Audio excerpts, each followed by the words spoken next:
اجازت جی گفتگو شروع کی جا سکتی؟ دور حاضر کی ایک انتہائی اہم ضرورت پہ میں آج کی گفتگو کرنا چاہتا ہوں۔ ایک بہت اہم باب جسے ہمارے منبر سے جب بھی بیان کیا گیا مصائب کی صورت میں کیا گیا، یعنی کہ جب بھی حق زہرا کو یا بی بی کے حق فت کو بیان کیا گیا تو اسے مصائب کی صورت میں بیان کیا گیا۔ میں ٹھیک کہہ رہا ہوں؟ یعنی کہ ذاکر یا خطیب نے بی بی کا حق یا دربار پڑھنا شروع کیا تو مومنین کا ذہن تھا کہ یہ مضمون مصائب کا ہے۔ آپ کی دعاؤں سے، بادشاہ حسین کی عطا سے، میں نے پاک سیدہ سے اس مضمون کی خیرات مانگی اور پہلی بار اس مضمون کو فضائل کی صورت میں پڑھنا شروع کیا۔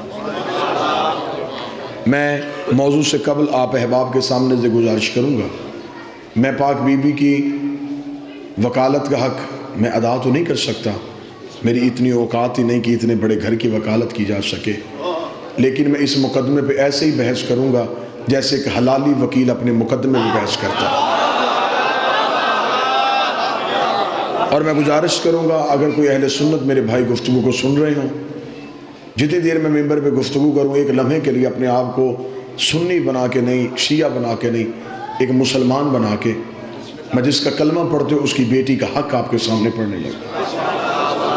جیسا کہ مجھ سے پہلے واجب الاحترام قابل صد احترام میرے برادر جناب شرازی صاحب نے بیان فرمایا، قتل حسین کی وجہوں میں سے ایک وجہ امام حسین علیہ السلام کے کربلا میں جو خنجر کربلا میں چلا یہ سقیفے میں تیز ہو چکا تھا۔ نبی کے جانے کے بعد ایک بہت عظیم تبدیلی، ایک بہت بڑی تبدیلی آئی رسول کے جانے کے بعد۔ رسول کے جانے کے بعد امت میں اور اہل بیت میں ایک جھگڑا ہوا۔ اب اس موضوع کا داد کے ساتھ قطعاً کوئی تعلق نہیں، میں پہلے کہہ رہا ہوں، میں اقرار کر رہا ہوں، مجھے صرف آپ کی توجہ چاہیے کہ میرا پیغام آپ تک پہنچ رہا ہے۔ رسول کے جانے کے بعد امت میں اور اہل بیت میں ایک جھگڑا ہوا اور اس جھگڑے کی وجہ تھی ایک جائیداد، ایک جاگیر۔ اس جاگیر کو اہل بیت کو اس جگہ کی ضرورت نہیں تھی، لیکن نبی کی بیٹی نے اس انداز سے جنگ لڑی ہے کہ رسول کی بیٹی نے اسلام کے لبادے میں چھپے ہوئے منافقوں کو ظاہر کر دیا۔ اب ہمارے بچے اکثر اس چیز سے بے خبر ہیں کہ یہ ایک باغ تھا جو رسول کی بیٹی لینے کے لیے گئی۔ میں پہلے وضاحت کروں، اسے فدق بھی بولتے ہیں، فتق بھی بولتے ہیں، دو طریقے سے اس لفظ کو بولا جا سکتا ہے۔ اگر آپ عربی اعتبار سے بولیں گے تو اسے فدق بولیں گے، اردو اعتبار سے بولیں گے تو اسے فدق بولیں گے۔ یہ فدق ایک باغ نہیں، اس کے اندر 7 باغات تھے، یہ ایک جگیر تھی، اس کے اندر 7 باغات تھے جس کے نام تاریخوں میں موجود ہیں۔ 40 لاکھ دینار سالانہ آمدنی آتی تھی رسول کو اس جگیر سے۔ اب اگلا سوال یہ کہ یہ جگیر رسول کو ملی کہاں سے؟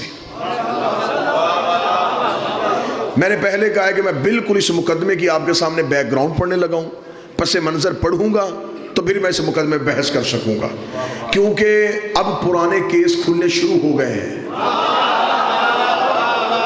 پرانے مقدمے عدالتوں کی ٹیبل پہ پڑے ہوئے ہیں، اور یہ مقدمہ بھی کھلے گا جب زہرا کا بیٹا آئے گا، اس مقدمے کا فیصلہ ہوگا۔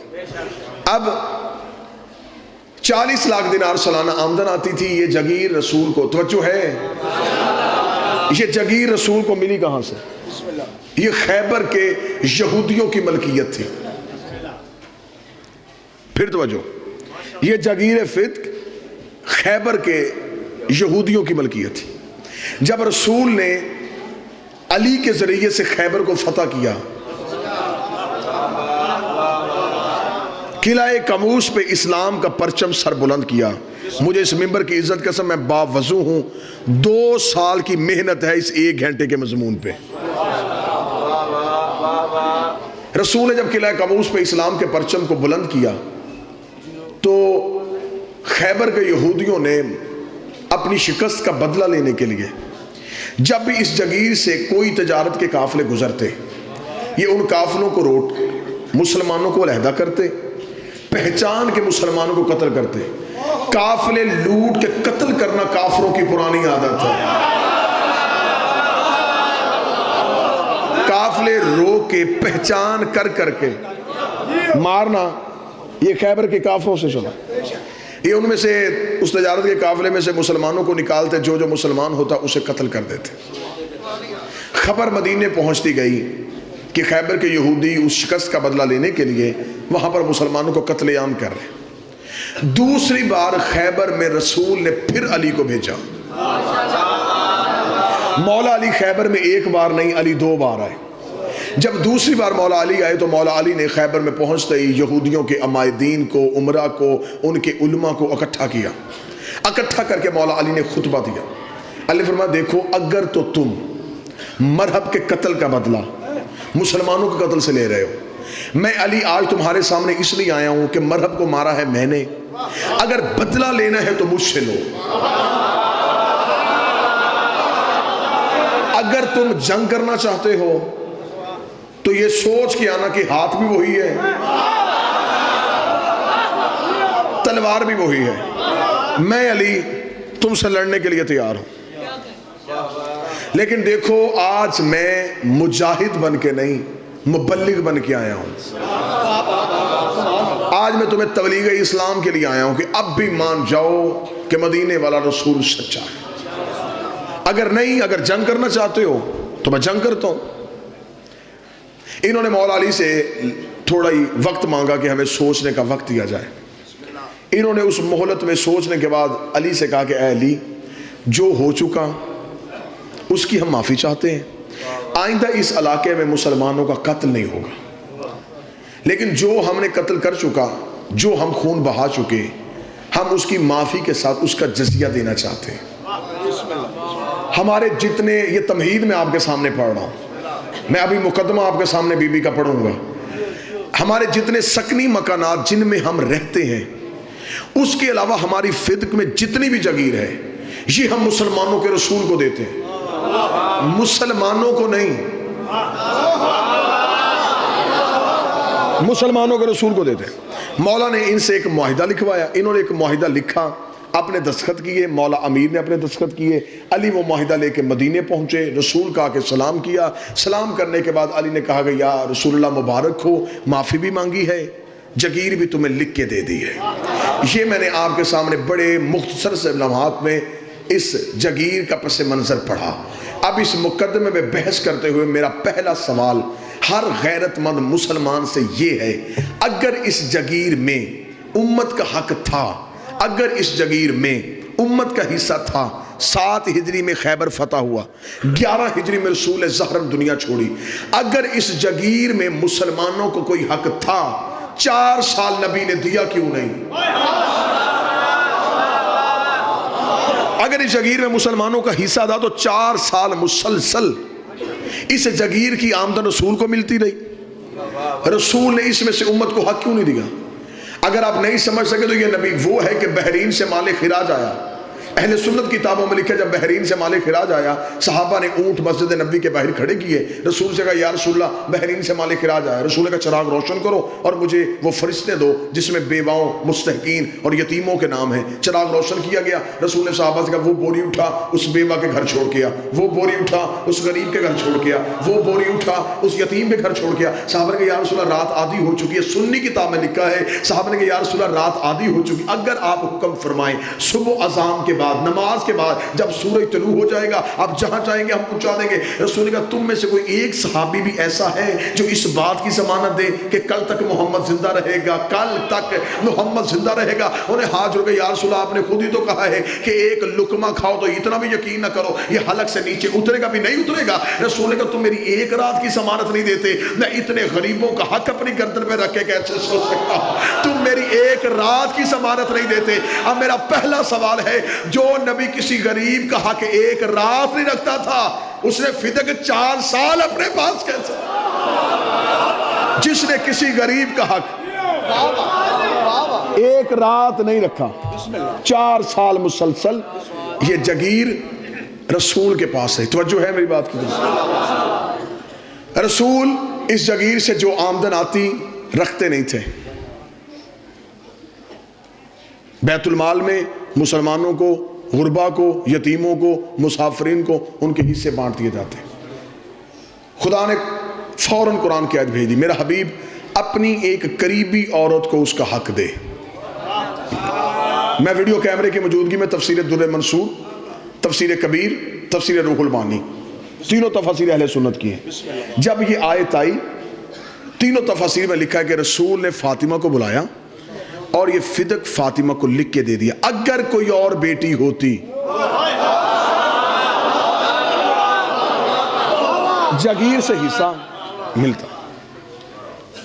یہ جگیر منتقل ہو گئی بی بی کے نام، توجہ ہے؟ بی بی کے نام جب یہ جگیر منتقل ہو گئی، شریف باپ کی شریف بیٹی نے، جیسے باپ تقسیم کرتے تھے ویسے ہی میری مخدومہ نے اس مال کو تقسیم کرنا شروع کیا۔ نبی کے جانے کے بعد جب حکومت پہ قبضہ ہوا،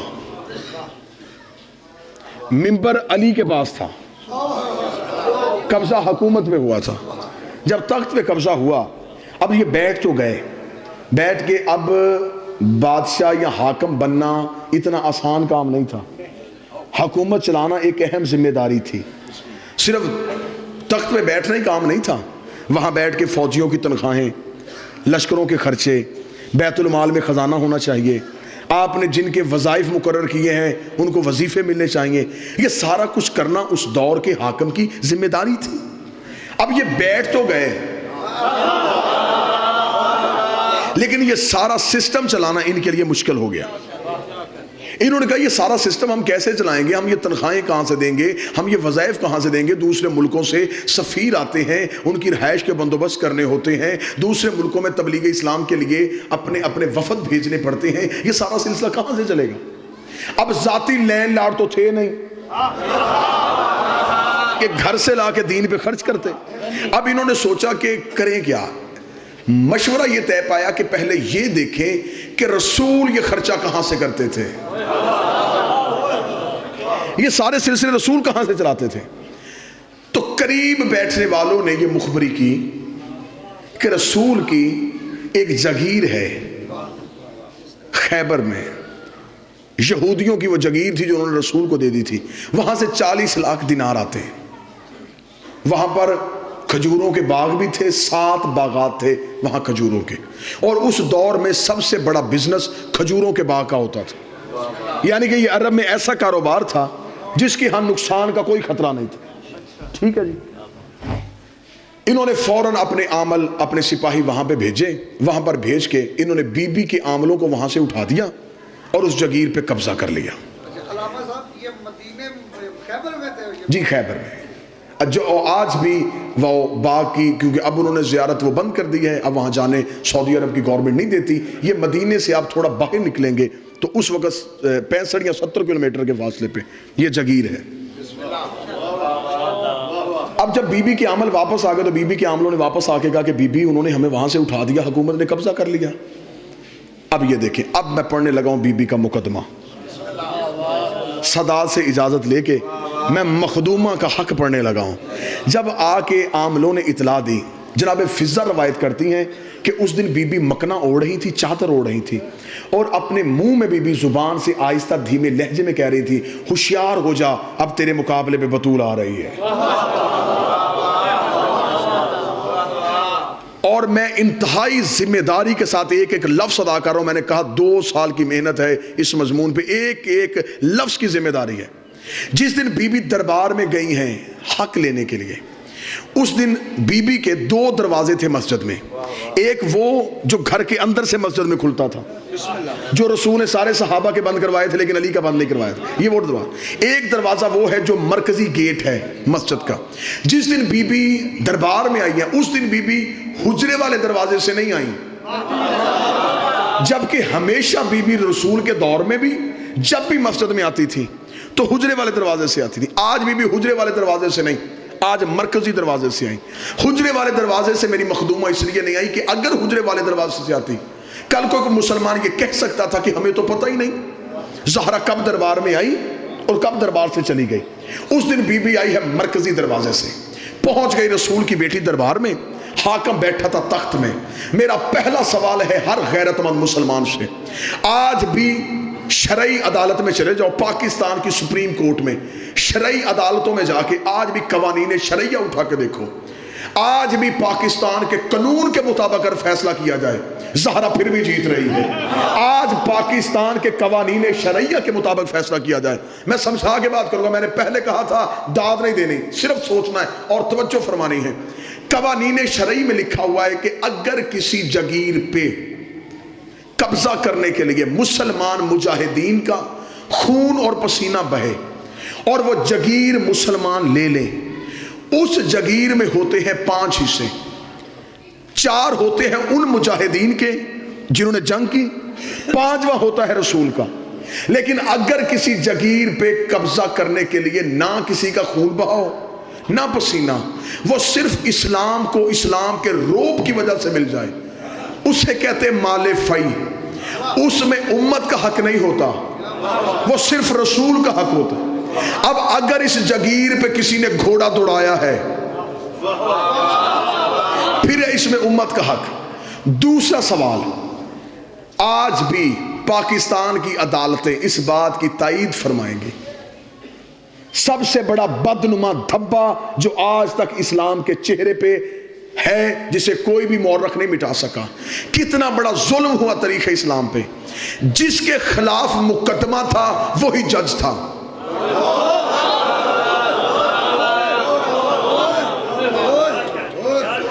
جو اس مقدمے میں فریق تھا وہی جج تھا. شریعت محمد کے مطابق حاکم وہ مقدمہ سننے کا اہل ہی نہیں تھا. شریعت کے مطابق یہ مقدمہ جانا تھا قاضی کے پاس, اس مقدمے کو قاضی نے سننا تھا. شریعت میں حاکم کے ساتھ ایک قاضی مقرر ہوتا ہے. اگر آپ سٹیٹ کے خلاف آئیں گے, اگر آپ حکومت کے خلاف آئیں گے, وہ مقدمہ حکومت نہیں, اسلام کہتا ہے کہ وہ مقدمہ قاضی سنے گا. قاضی کا چناؤ ہے, توجہ ہے میری بات کی جانب, اس لیے اسلام میں ہے قاضی کا چناؤ. اور آج بھی پاکستان کی عدالتوں میں یہ نظام موجود ہے. آپ نے پچھلے دنوں دیکھا افتخار چودھری کے بیٹے کو عدالت میں لایا گیا, اس نے بینچ چھوڑ دیا. اس نے کہا کیونکہ میرا بیٹا مجرم ہے لہٰذا میں یہ مقدمہ سنوں گا, نہ میں سن سکتا ہوں. تاریخ اسلام میں سب سے بڑا ظلم یہ ہوا, جس کے خلاف بھی مقدمہ لے کے آئی تھی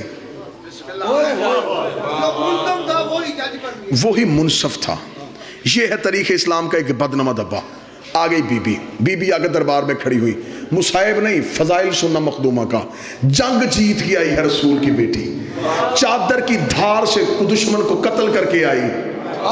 بی بی دربار میں پہنچی. بی بی نے دربار میں پہنچ کے سب سے پہلا سوال حاکم سے کیا. بی بی نے دربار میں پہنچ گئی حاکم سے کہا کہ تو نے میری جگیر پہ قبضہ کیوں کیا. یہ مکالمہ ہے, میں نے پہلے کہا میں ویڈیو کیمرے کی موجودگی میں ہوں, میں اپنے ایک ایک حرف کو ثابت کروں گا. بی بی نے کہا تو نے میری جگیر پہ قبضہ کیوں کیا. حاکم نے فوراً بی بی کو جواب دیا کہ ہمارے پاس ایک حدیث تھی, جس حدیث کو نص بنا کے ہم نے اس جگیر پہ قبضہ کیا. بی بی نے کہا تیرے پاس کیا حدیث تھی. اس نے کہا تیرے بابے کی حدیث ہے کہ ہم گروہ انبیاء لا نورث ولا نورث, ہم نہ وارث بنتے ہیں نہ وارث بناتے ہیں.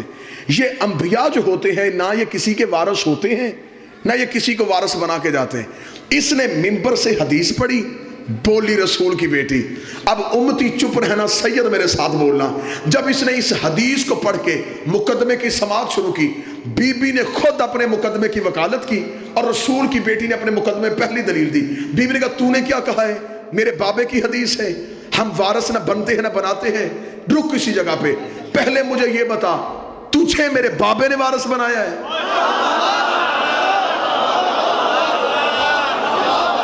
پہلے تو مجھے یہ بتا کہ تو جو وارث بنا ہے کیا تجھے میرے بابے نے بنایا ہے؟ اگر تجھے میرے بابے نے نامزد کیا ہے تو پھر تو خود ہی اپنی نس سے مکر گیا. تو نے ابھی کہا ہے کہ وہ کسی کو وارث نہیں بناتے.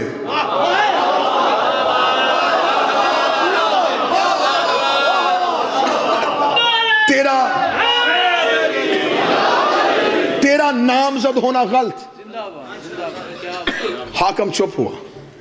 حاکم نے کہا مخدومہ بنت رسول تو اپنے مقدمے میں بحث کر. دربار میں اکیلی وکیل. مخدومہ نے کہا میں اپنے مقدمے میں بحث کرتی ہوں. اس نے کہا تیرے پاس ثبوت. بیوی نے کہا میرے پاس ثبوت ہے. ثبوت پیش کیا جائے. بیوی نے عدالت میں وہی معاہدہ جو یہودیوں نے لکھا تھا جس میں مولا علی کی بطور گواہ اور رسول کی مہر تھی اور نیچے لکھا تھا رسول نے کہ یہ جگیر میں اپنی بیٹی فاطمہ کو دیتا ہوں. بیوی نے وہ تحریر دربار میں پیش کی. انہوں نے تحریر پڑھتے ہی دوسرا سوال سماعت مقدمے کی کرتے حاکم نے کہا کہ اس تحریر پہ کوئی گواہ. لو پھر پھنس گیا حاکم. دوسری بڑی غلطی کر گیا حاکم. قانون قرآن کے مطابق معصوم سے گواہ مانگنے کی اجازت ہی نہیں ہے. میں محنت آپ کے سامنے پڑھ رہا ہوں. قرآن کے مطابق معصوم سے گواہ مانگنے کی اجازت نہیں. میں قرآن سے نص دیتا ہوں. مریم کی قوم نے مریم سے پوچھا بچہ کہاں سے آیا. 3 دن کا عیسیٰ بول پڑا. قرآن کہتا انی عبداللہ اتانی کتاب وجعلنی نبی. میں اللہ کا بندہ ہوں, کتاب لے کے آیا ہوں, نبی بن کے آیا ہوں. قوم نے عیسیٰ سے گواہ نہیں مانگا. معصوم ہے. میں ایک حوالہ دوسرا دیتا ہوں. کتاب کا نام حیات الحیوان, لکھی آقا دمیری نے, چھپی جامع الازہر مصر سے. مدینے میں ایک شخص جس کا نام اسود تھا, یہ گھوڑا بیچنے کے لیے آ گیا. عربی تھا یہ گھوڑا بیچنے کے لیے آ گیا. عرب میں گھوڑا ہر انسان کی کمزوری بھی تھی, مجبوری بھی تھی, کیونکہ وہ جانور پالتے تھے, گھوڑے پہ سواری کرتے تھے. یہ مسجد نبوی والے بازار میں توجہ ہے, گھوڑا کے لے کھڑا. رسالت امام مسجد سے باہر نکلے. رسالت امام نے گھوڑے کو دیکھا, رکے. اسود یہ گھوڑا بیچے گا؟ بیچوں گا. دلیل آپ نے ذہن میں رکھنی ہے کہ معصوم سے گواہ مانگنے کی اجازت نہیں ہے. رسول نے کہا یہ گھوڑا بیچے گا؟ اس نے کہا جی بیچوں گا. رسول نے کیا لے گا؟ اس نے دینار بتائے. رسول نے اس کے ساتھ سودا طے کیا. طے کرنے کے بعد رسول نے کہا کہ میرے پاس اس وقت دینار نہیں, دینار پڑے ہیں میرے حجرے میں. سودا تیرا میرا طے پا گیا. وہ جو دینار حجرے میں پڑے وہ تیری ملکیت, اور یہ جو تیرے ہاتھ میں گھوڑا ہے یہ میری ملکیت. رسول کو گھوڑے کی ضرورت نہیں ہے, لیکن ایک مسئلہ حل کرنے لگے ہیں. رسول حجرے میں دینار لینے کے لیے گئے. یا چند صحابہ وہاں سے گزرے. انہوں نے وہاں پہ کھڑے اسود کو دیکھا, بھئی گھوڑا بیچنا چاہتا ہے. اس نے کہا جی آیا تو بیچنے تب بک گیا. انہوں نے گزرتے گزرتے سرسری پوچھا کس نے خریدا؟ اس نے کہا تمہارے نبی نے. نبی کا نام آنا تھا, بندے واپس آ گئے کہ ضرور اس گھوڑے میں کوئی صفت ہے, اگر اس میں کوئی عیب ہوتا محمد کبھی نہ خریدتا, اس میں کوئی صفت ہے. انہوں نے آگے کہا یہ گھوڑا تو ہمیں نہیں بیچ سکتا. اس کا نا سودا طے پا گیا. وہ دینار لینے گئے. اب وہ عربی کیونکہ نبی کا کلمہ نہیں پڑھتا تھا, انہوں نے فوراً کہا اگر ہم اس قیمت سے زیادہ دیں کیا تو ہمیں دے گا؟ اب اس نے کون سا کلمہ پڑھا تھا, اسے کون سے تجارت کے قوانین کا پتا تھا. اس نے کہا مجھے تو پیسے سے غرض ہے. اسے پیسے لے گئے, گھوڑا ان کے حوالے کیا, یہ گھوڑا لے کے چلے گئے. وہ شخص دینار گن رہا تھا, یا رسول آ گئے. رسول نے کہا اسود میری امانت. اس نے کہا کون سی امانت؟ اس نے کہا وہ گھوڑا جو میں نے خریدا. اس نے کہا کون سا گھوڑا؟ جو ابھی تھوڑی دیر پہلے خریدا. اس نے کہا کوئی گواہ ہے؟ میں نے کہا تھا نا معصوم سے گواہ مانگنے کی اجازت نہیں. اس نے کہا گواہ ہے. رسول چپ کھڑے. رسول کہا اسود دیکھ میں نے تجھ سے وہ خریدا, میرا تیرے ساتھ دینار طے پائے. اس نے کہا نا گواہ ہے تو لا. ابھی رسول چپ تھے, یا مسجد سے ایک شخص باہر نکلا. رنگ اس کا کالا تھا, اندر سے بڑا پاک تھا.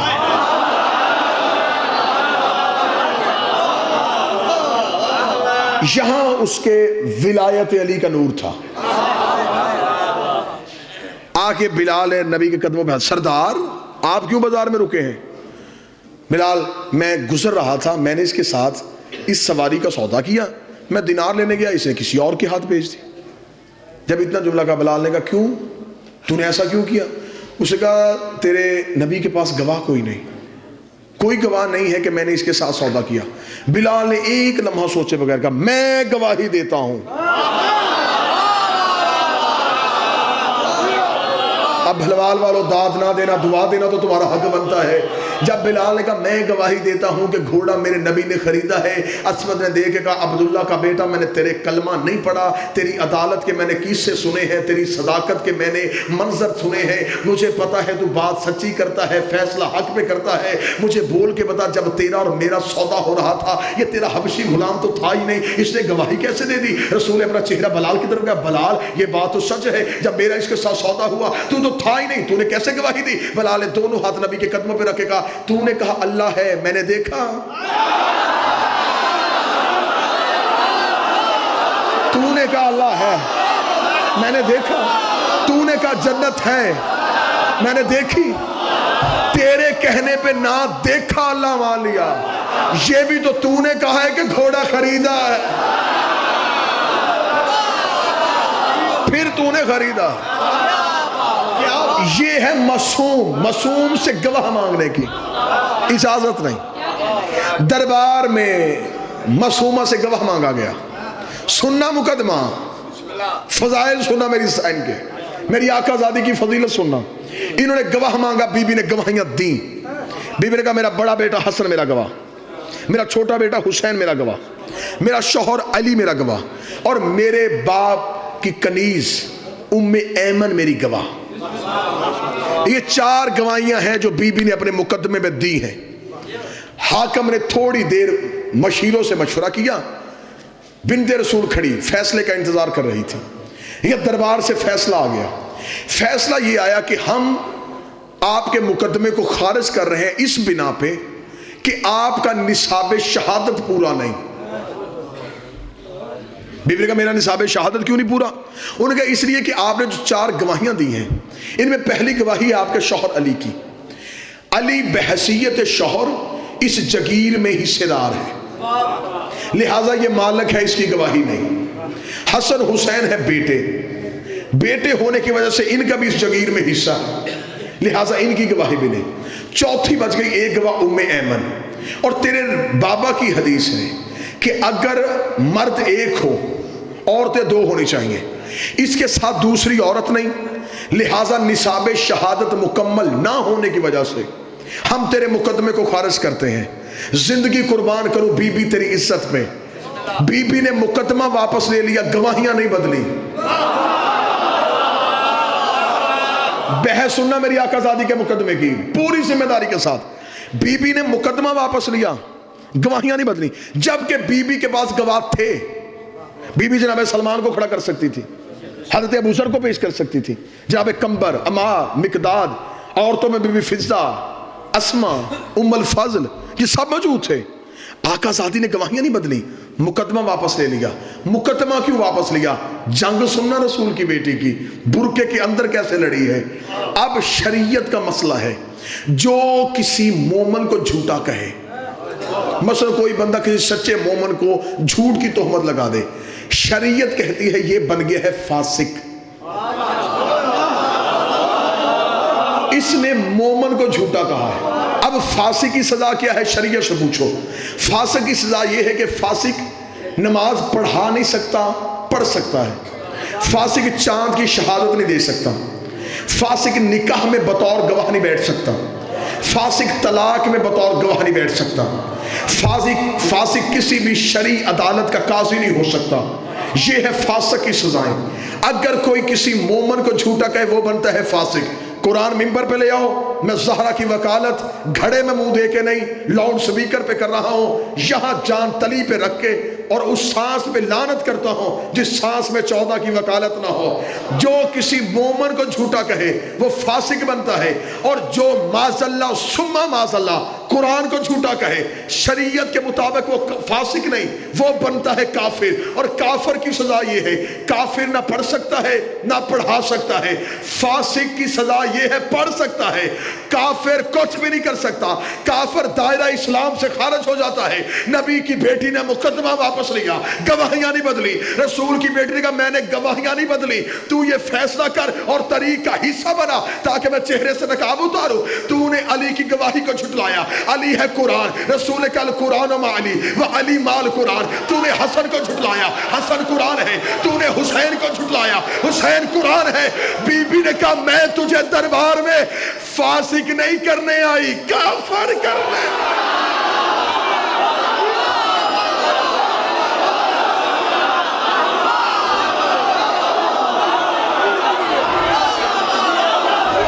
بسم اللہ.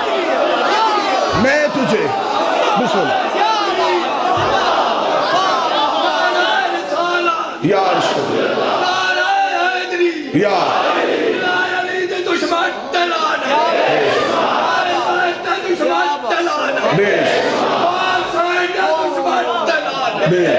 بسم اللہ. میں تجھے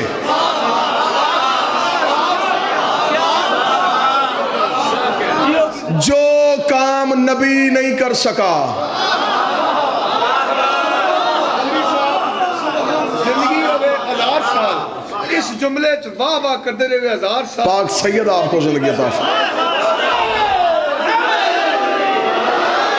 مخدومہ نے اصل چہرہ بے نقاب کیا. سننا مقدمہ سننا میری آقا زادی کا. بی بی نے مقدمہ واپس لیا. حکیم صاحب مقدمہ واپس لیتے ہی بی بی نے دوسرا مقدمہ دائر کیا. بی بی نے کہا یہ مقدمہ واپس ہو گیا, فیصلہ کر دیا تو نے فیصلہ. نہ فیصلہ نہ بدلنا, میں مقدمہ واپس لیتی ہوں. وہی کھڑے بی بی نے دوسرا مقدمہ دائر کر دیا.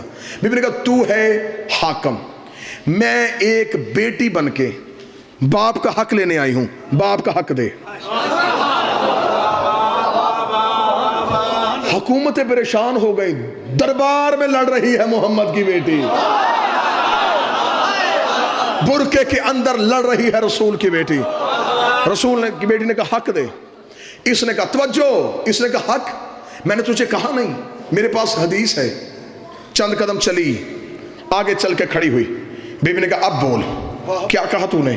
اس نے کہا میرے پاس حدیث ہے. بی بی نے کہا حدیث سنا.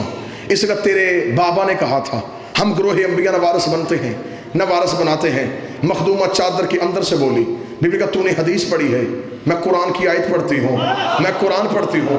کون سی آیت؟ بی بی نے کہا بسم اللہ الرحمن الرحیم وَلِكُلْ جَعَلْنَا مَوَالِيَ تَرَكَ الْوَالِدَيْنَ وَالْأَقْرَبُونَ.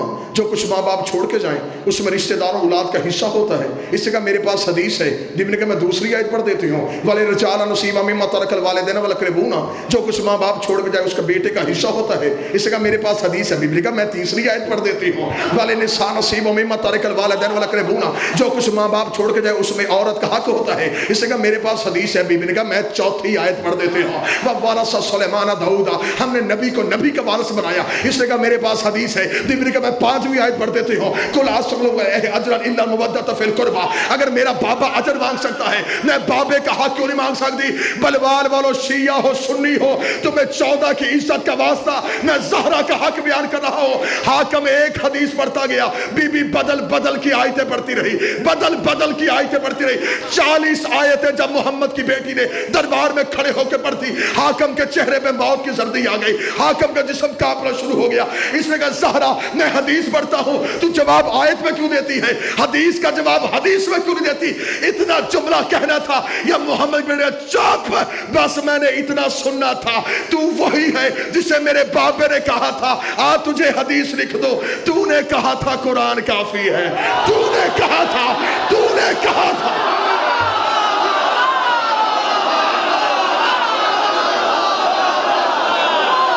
تو نے کہا تھا.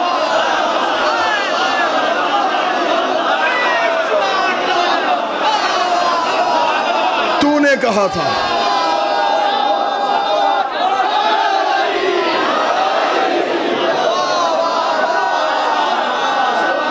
تجھے میرے بابے نے کہا تھا.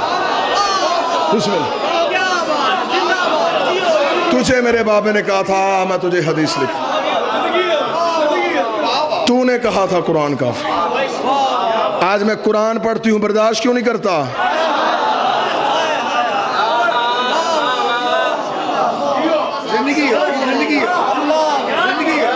سن اب قرآن.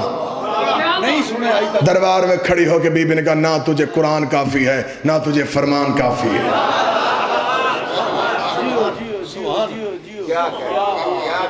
ہار کے نہیں جیت کے آئی ہے.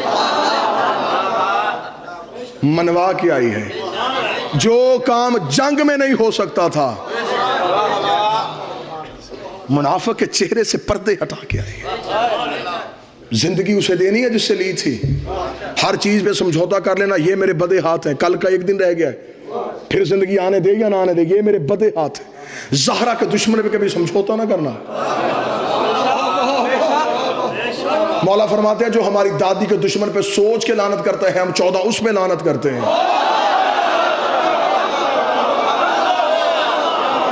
جو سوچ کے لعنت کرتا